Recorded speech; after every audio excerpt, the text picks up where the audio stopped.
그러니까 기초간호 임상실무 라니 간조스쿨에 오신 것을 환영합니다. 지난 시간에는 우리가 혈압에 대해서 설명을 드렸거든요. 우리는 이 활력증후만 제대로만 정확하게 재고 그거의 이상 증상만 알아서 보고한다고 하면은 그것만으로도 우리가 환자 상태를 파악할 수가 있습니다. 이게 위험한 상황인지 아닌지. 그래서 혈압이라는 것은 우리가 순환기의 순환 상태를 확인할 수 있는 거고요. 그리고 보통 혈압은 상한동맥에서 혈압을 측정할 수 있고요. 그리고 그 외에도 슬화동맥, 대퇴동맥에서 혈압을 측정할 수 있습니다. 그래서 정상 혈압은 120에 80이고요. 고혈압은 140에 90 이상을 보고 저혈압은 90에서 60 정도를 볼 수 있습니다.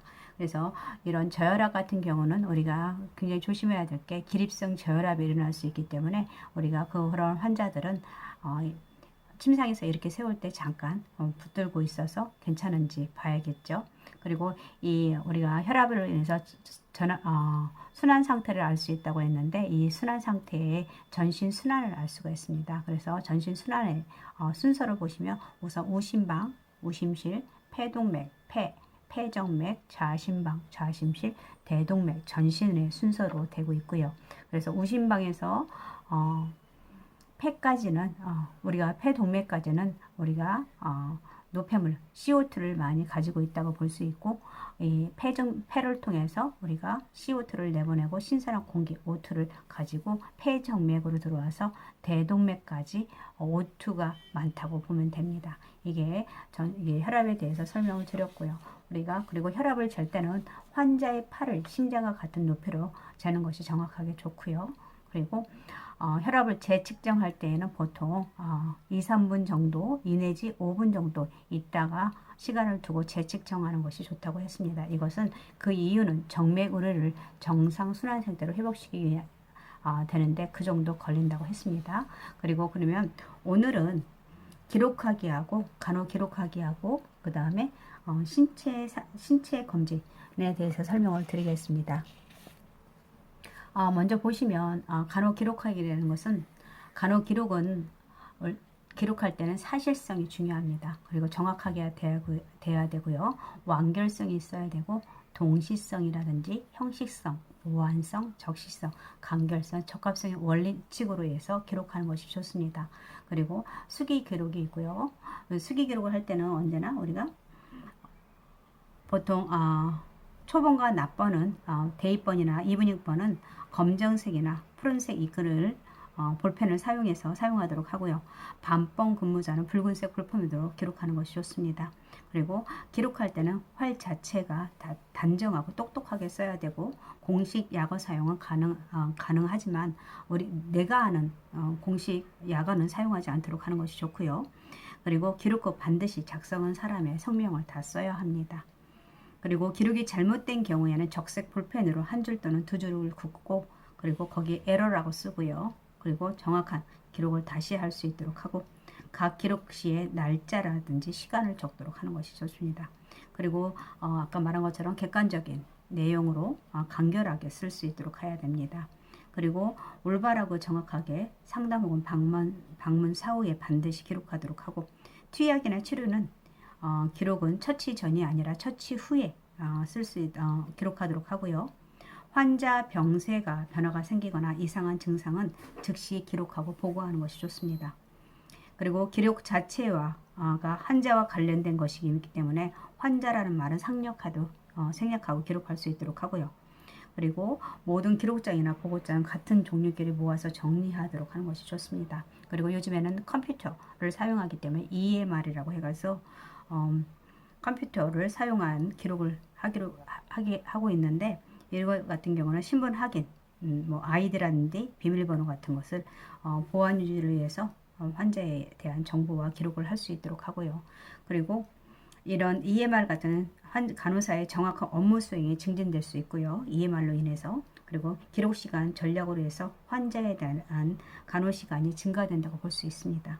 그리고 정보의 정확성으로 의사소통이 원활해지고요. 시간과 공간의 효율성이 경제적으로 높아질 수 있습니다. 이게 기록하기를 볼 수 있고요. 그리고 요즘에는 문제중심 기록이라고 해가지고 SOB이라고 합니다. 이건 주관적 데이터, 주관적 자료로서 대상자의 말을 그대로 기록한다든지 대상자만이 느끼는 통증이라든지 이런 것을 알 수 있고요.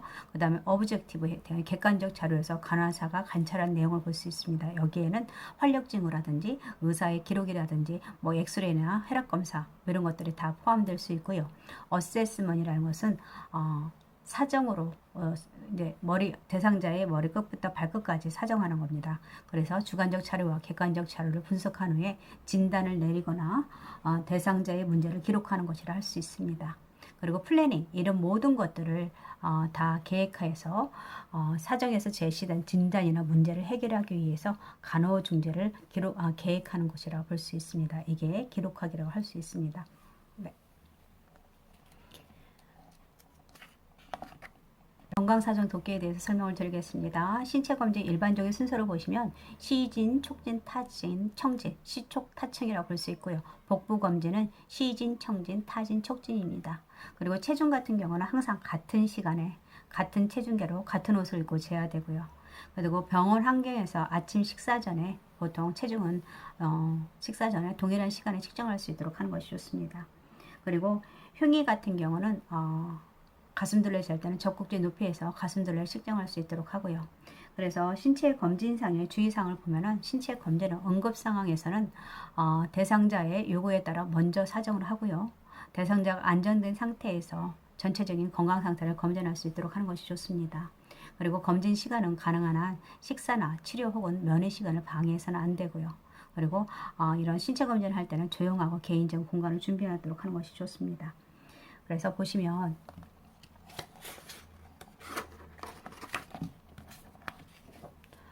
복부 진찰 방법이 나왔습니다. 복부 진찰 시 순서는 보통 문진이나 아까 시진, 청진, 타진, 촉진 순서로 한다고 했는데 이 촉진은 장운동과 장음의 변화를 줄 수 있기 때문에 가장 뒤쪽으로 갔습니다. 그래서 그리고 복부 검진을 할 때는 보통 진찰 전에 방광을 비우고 실내를 따뜻하게 하는 것이 좋고요.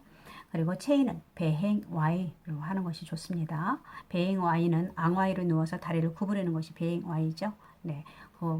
그 다음에 우리가 아까 기록에서 수업이 있었는데 거기서 주관적 S 데이터, 주관적 데이터, 주관적 증상 같은 것은 환자 자신만이 느끼는 전반적인 건강 상태를 말하는 것입니다. 그래서 환자만이 느끼는 복통이라든지 두통, 가려움증이나 열감이라든지 속쓰림, 그리고 현기증, 식욕부진, 기침, 오심 같은 것이 주관적 증상이 될 수 있고요.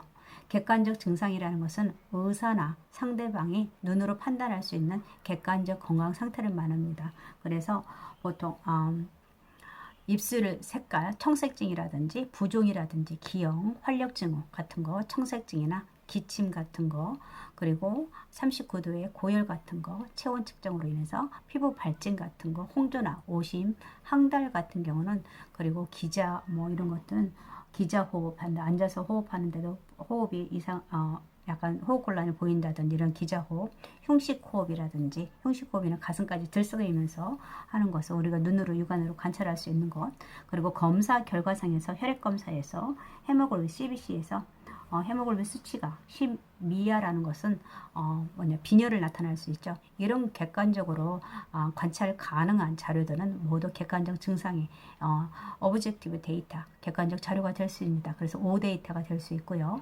그래서 이걸 알 수 있습니다. 그래서 건강사정독기는 우리가 주관적 증상이라든지 객관적 증상, 이거 S 데이터가 무엇이고 O 데이터가 무엇인지 정확하게 알 수 있는 것이 좋을 것 같습니다. 그래서 이거 우리 문제풀이를 보겠습니다. 38번 노인 환자에게 인슐린 주사 방법을 교육한 후에 환자 스스로가 안전하고 정확하게 인슐린 주사를 수행하는지 평가하기 위한 방법은 이라고 되어 있네요.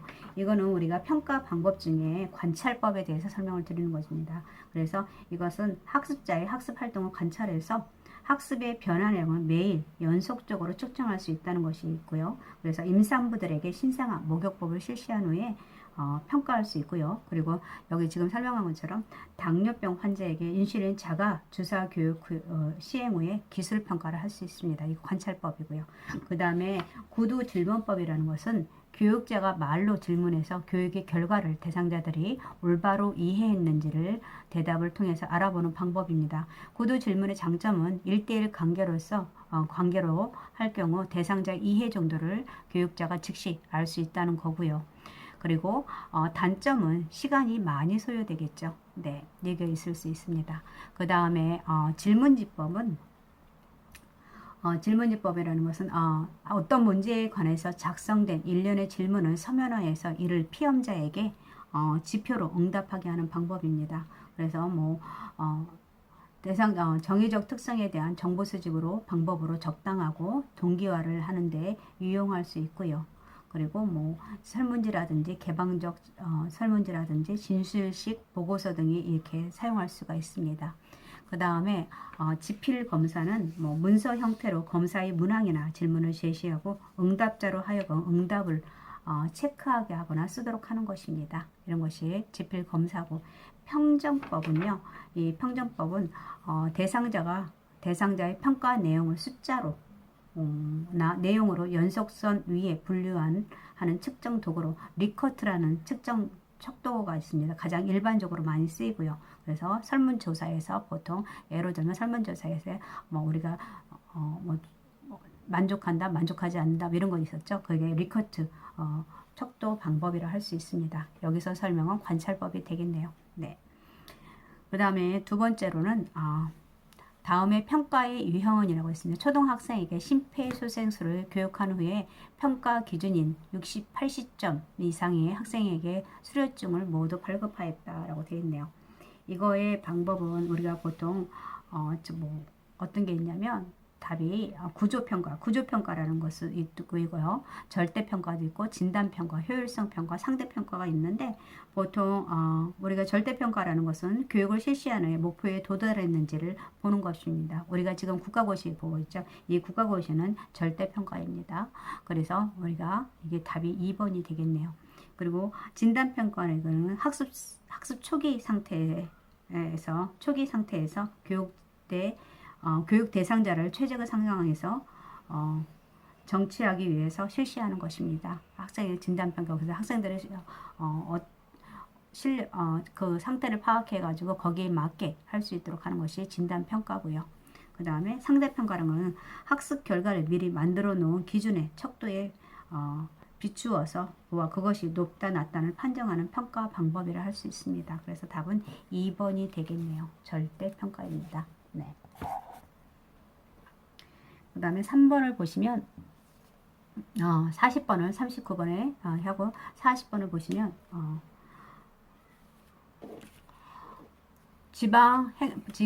지방보건행정조직에 대한 보건복지부의 업무에 해당하는 것은 이라고 되어 있네요.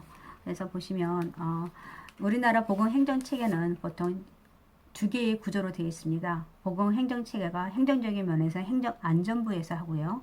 그 다음에 이거 기술지도라든지 감독적인 면에서는 보건복지부로 이원화되어 있어서 약간 보건행정의 활동에 어려움이 있습니다. 그래서 보건복지부의 업무에 해당하는 것은 여기서는 조직의 인사를 지도 감독한다. 보건기술에 대한 지도를 감독한다. 인력 근로적 조건의 기준을 감독한다. 이거 근로 조건이겠죠. 그 다음에 시도와 시군구에 연결하는 중간 조직의 역할을 한다. 그리고 조직의 일반 행정 예산에 관한 사무 지도를 감독한다 라고 하는 것은 답은 뭐냐면 보건에 관한 기술 지도를 감독한다. 그 외에는 다 행정에서 하는 것입니다. 네. 답은 2번이 되겠네요. 네. 40번에 2번. 그리고 다음에서 설명하는 보건의료시설은 이라고 되어 있네요. 설치 목적이 보건의료의 취약지역 보건의료 서비스 접근성을 제고하기 위해서 했고요. 그 다음에 법적 근거는 농어촌 보건의료 특별조치법입니다. 그리고 설치 운영자는 시장이나 군수고요. 그리고 서비스 내용을 보면은 질병이나 부상 상태를 판별하기 위한 진찰 검사 또는 예방접종, 건강증진 서비스를 하는 것입니다. 이게 무엇이냐면 어떤 서비스는 보건의료시설은 보건진료소에 대해서 설명하고 있네요.